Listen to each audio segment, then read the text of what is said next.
Last year alone, the United States, as a consequence of these kind of extreme weather events, lost $99 billion in the United States alone in damage.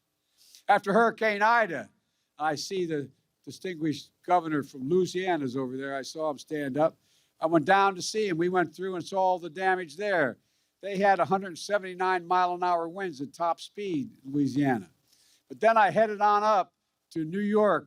Chuck, we're up in your area, in the Queens, in New Jersey. More people died there than in the hurricane. More people died with the flooding. Record wildfires raged, and I went to Idaho and California and saw it. More land is burned to the ground than the entire state of New Jersey out west. Folks, walk the neighborhoods and look the people in the eye in these circumstances, as many of you have, and you'll see the despair and the heartache. So many of you understand. You're living through it. This law builds back our bridges, our water systems, our power lines, our levees, better and stronger, so few Americans be flooded out of their homes or lose power in those days and weeks as a consequence of the storms that hit. Folks, this bipartisan law, for the first time ever, creates a true national network of charging stations for electric vehicles, over 500,000 of them, so you can charge your car here and drive all the way to California, not worrying about having to find places to charge, creating thousands of jobs, thousands. It is also going to make it possible for Americans to get off the sidelines and into the game of manufacturing solar panels, wind turbines, batteries to store energy and power for electric vehicles, including electric school buses, which will mean millions of children will no longer inhale the dangerous diesel fumes that come out of the buses. For real, it's a big deal. And it'll reward companies for paying good wages and for buying American, sourcing their products here in America right now. It's going to help the United States export clean energy technologies to the world, creating tens of thousands of more jobs. There's so much more in the law, but most of all, it does something truly historic. I ran for president believing it was time to rebuild the backbone of this nation, which I characterize as working people in the middle class. They're the ones who built the country. And to rebuild the economy from the bottom up and the middle out. This law delivers on that long overdue promise, in my view. It creates better jobs for millions of Americans. And no one earning less than $400,000 a year will pay a single penny in federal taxes because of it.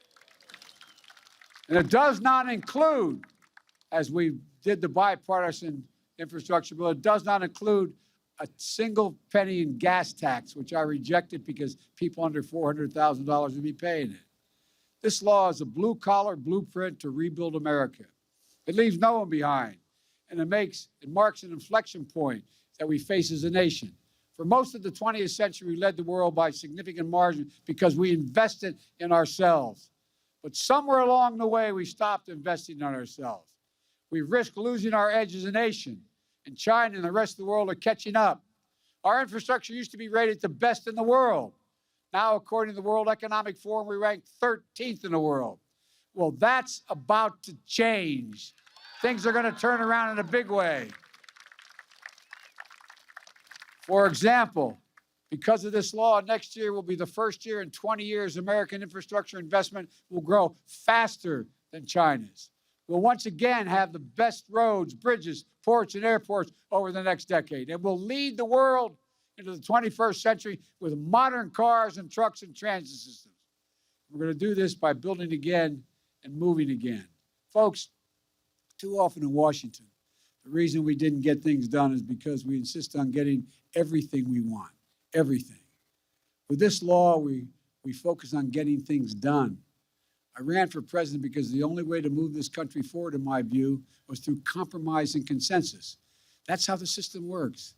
That's American democracy. And I'm going to be signing a law that is truly consequential because we made our democracy deliver for the American people. We compromised. We reached a consensus. That's necessary. And now our focus moves to implementing an infrastructure law that's going to, with speed and with discipline. I have a lot of experience in doing that. When I was vice president, I was given responsibility for overseeing and implementing the Recovery Act for nearly $900 billion emergency package. I'm proud to say that when we finished implementing that Recovery Act, it was determined that there had been less than 0.2% waste, fraud, or abuse. And it was how I learned and earned the nickname Sheriff Joe from President Obama, because I made it a point every single day for well over a year to stay on top of how the money was being used. I spoke with over 160 mayors, 2-3 times sometimes. And I spoke with county executives, and every governor save one. Well, I won't mention that. And save one. She could see Alaska from reports. But monitor what we're doing. That was just how it was being done. And it was one of the most efficient implementations of a major program in American history. And now we owe it to the American people to do the same thing again. And to make sure every penny is spent where it's supposed to go in a timely fashion, I've asked the former mayor of New Orleans and former lieutenant governor of Louisiana, Mitch Landrieu, to oversee this responsibility.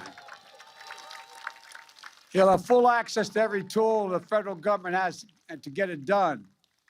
And we have the high obligation and responsibility to make sure this money is used wisely and used well. Folks, I've been looking forward to this day for a long time, like all of my colleagues here have.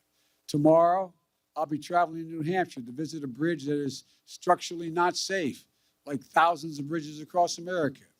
That's what this law is all about, keeping communities safer and more efficient. On Wednesday, I'll be in Detroit to meet with the UAW workers who are building the next generation of electric vehicles. And that's just the beginning. We're also seeing you'll be seeing me and Vice President Harris, Jill and Doug, cabinet officials, hitting the road to help you understand how this is going to transform your lives for the better. And folks, when you see those projects starting in your hometowns, I want you to feel what I feel, pride in what we can do together as the United States of America. Folks, you know, the same goes for my plan to build back better for the people, getting folks back to work and reducing costs of things like child care, elder care, housing, health care, prescription drugs, and meeting the moment on climate change. I'm confident that the House will pass this bill, and then we're going to have to pass it in the Senate. And it's fully paid for. It will reduce the deficit over long term, according to the leading economists in the world. And again, no one earning less than $400,000 will pay a single penny more in federal taxes. And together with the infrastructure bill, millions of lives will be changed for the better. Folks, let me close with this.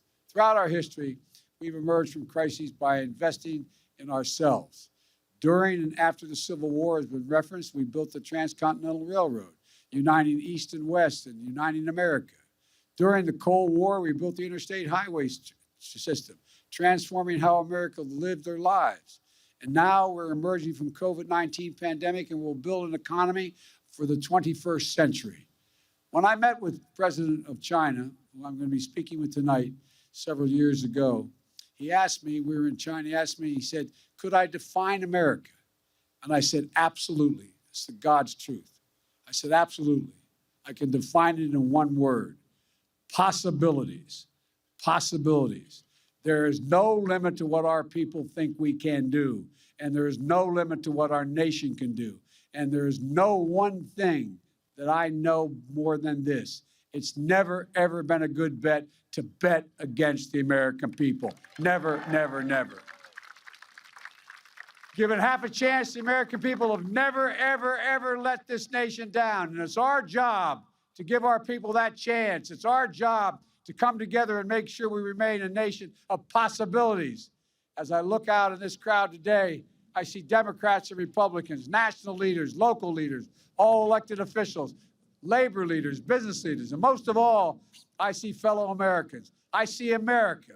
Let's remember this day. Let's remember we can come together. And most of all, let's remember what we've got done for the American people when we do come together. I truly believe that 50 years from now, historians are going to look back at this moment and say, that's the moment America began to win the competition of the 21st century. So with confidence, optimism, with vision and faith in each other, let's believe in possibilities. Let's believe in one another. And let's believe in America. God bless you all, and may God protect our troops. Now let me sign this bipartisan bill.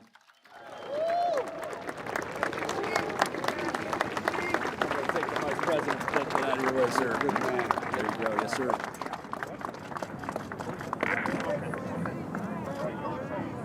Well, my mask.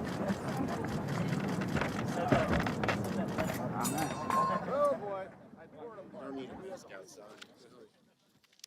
Guess I don't. This is me. Yeah, we're right here.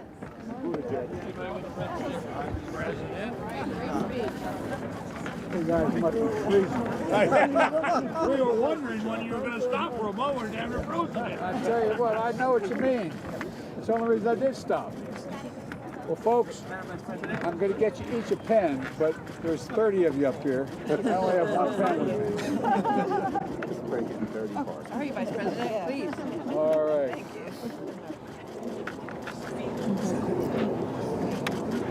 Okay, here we go.